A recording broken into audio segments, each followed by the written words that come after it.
Olha só, termina hoje o prazo para que os empregadores entreguem aos seus funcionários o comprovante de rendimentos do ano passado, um documento necessário para a declaração do imposto de renda. É que o prazo começa na segunda-feira, dia 2, e vai até o dia 30 de abril. Para falar sobre esse assunto, eu converso agora com o Fernando Baldissera. Olá, Fernando, boa noite. Olá, boa noite. Este documento é o que a gente chama da cédula C? Isso, é a cédula C em algumas instituições, principalmente as instituições públicas. Algumas instituições chamam de informe de rendimentos para imposto de renda. É aquele comprovante que você recebe do teu empregador para comprovar a renda que você recebeu. Essencial, né? Sem dúvidas, principalmente aquelas pessoas, é importante ressaltar, aquelas pessoas que eventualmente prestaram serviços para alguma empresa como autônomos, elas também precisam ir buscar nessas empresas se essas empresas declararam isso, porque eventualmente a empresa pode ter feito a declaração e ele não colocar na declaração dele, ele pode cair em malha fina. Ah, ele cai na malha fina. Exatamente. Todas as informações, esses rendimentos, é porque a empresa ela passa esses dados para a Receita Federal e aí a gente tem que bater, tem que estar valendo. Exatamente. Não só empregados, né? E por isso que eu ressaltei. Às vezes você é um terceirizado, às vezes você prestou um serviço para determinada pessoa jurídica e esta empresa, ela vai fazer essa declaração. Quando ela faz essa declaração, a Receita Federal já está sabendo essa informação do que você recebeu. Vamos lá. Começa segunda-feira, né? Isso. Muita gente já começa a ficar cansado só antes de começar o período, porque muita gente não quer pagar um profissional, acha que é capaz de fazer e aí se embola naquele meio de campo ali para fazer. Tem alguma novidade este ano? Alguma coisa que vai dificultar um pouquinho mais? Acho que as principais, o programa continua basicamente igual. Este ano ele se adaptou àquelas pessoas que fazem mais do que uma declaração, então aos contadores que normalmente fazem um volume maior de declarações. Então ele separou ali na tela de entrada declarações transmitidas e declarações a transmitir. Vamos dizer assim, no layout é a principal modificação. O restante do programa ele permanece muito parecido com o do ano passado. Existe uma questão importante que uma legislação, uma medida provisória que ela não foi aprovada no ano passado e aí ela perdeu a eficácia dela e a partir desse ano não é mais possível aquelas pessoas que têm empregada doméstica deduzirem a empregada doméstica na declaração de imposto de renda.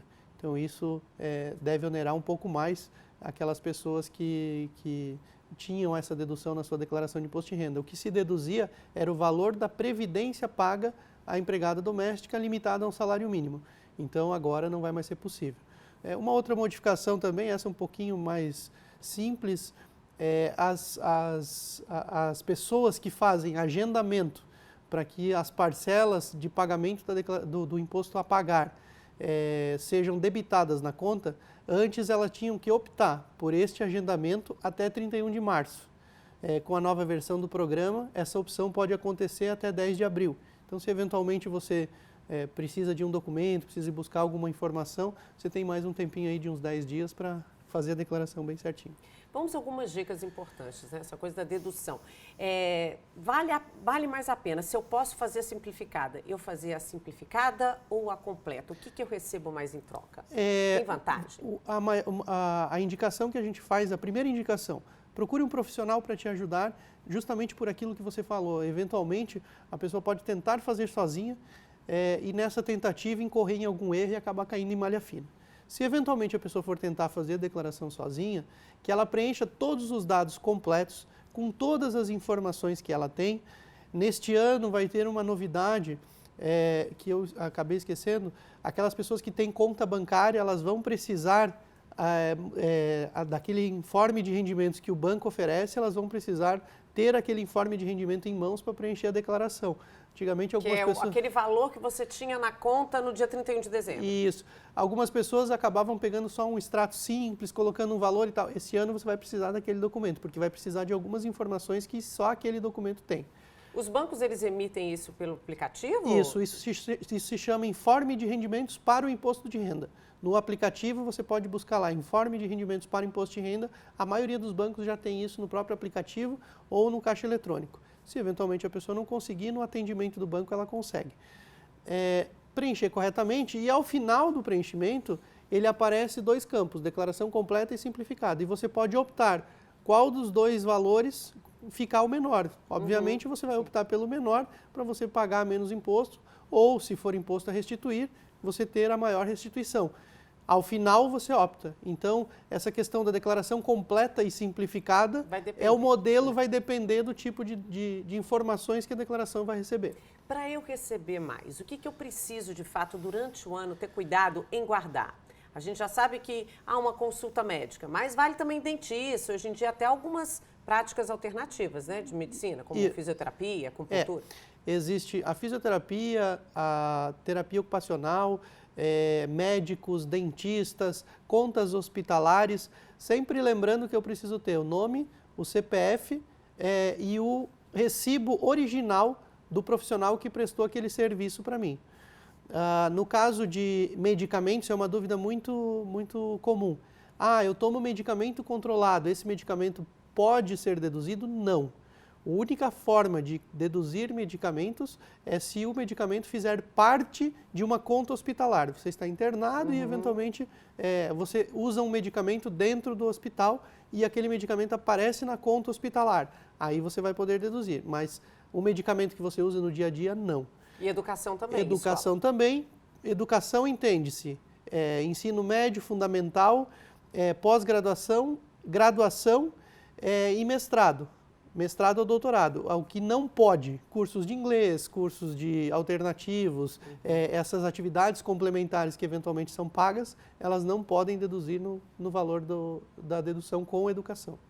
Ok, o presidente Jair Bolsonaro havia prometido, né, em sua promessa de campanha, aumentar, digamos assim, essa faixa de pessoas isentas do imposto de renda. Isso ainda não saiu do papel, né? Ainda não aconteceu e esse é um problema histórico no Brasil, né?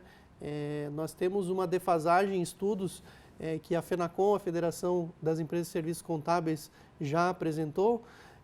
Estudos demonstram que a defasagem pode chegar a 85%. Né?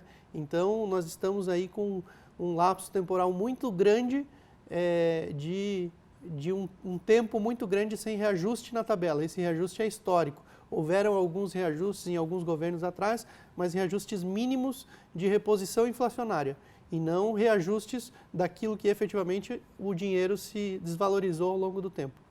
Sim, então por enquanto isso não mudou? Não mudou nada. Quem tem essa obrigação a partir de segunda? A partir de segunda-feira, aquelas pessoas que tiveram renda durante o ano de 2019 acima de R$ 28.559,75. Que dá por mês? Dá por mês em torno de R$ 1.900, mais ou menos. Então, né? Quer dizer, menos de 2.000 eu já estou precisando declarar. Exatamente. É R$ 1.903, alguma coisa nesse sentido. Aquelas pessoas que tiveram durante o ano bens, apartamento, veículo, que somados ultrapassam R$ 300 mil, também é um outro grupo de pessoas. E aquelas que eventualmente tiveram rendimentos isentos, acima de R$ 40 mil. E quando eu falo rendimentos isentos, vamos imaginar uma pessoa aposentada, cuja aposentadoria ela já não tem mais tributação por alguma moléstia grave, por uma doença grave que ela teve, por algum outro motivo. Se essa aposentadoria ela é maior do que 40 mil, somados todas as parcelas do ano, ela tem obrigatoriedade de declarar. Então, esse ponto da isenção também é importante. Mesmo você sendo isento de tributar, você não é isento de declarar. De declarar, ok. Então, a dica mesmo é procurar um profissional, né? Procure um profissional e o mais cedo possível, para que a gente possa organizar os documentos de uma forma tranquila e adequada a você pagar o mínimo de imposto de acordo com o que a legislação nos permite. E boa sorte, né? Exatamente. Obrigada, boa noite. Obrigado, boa noite.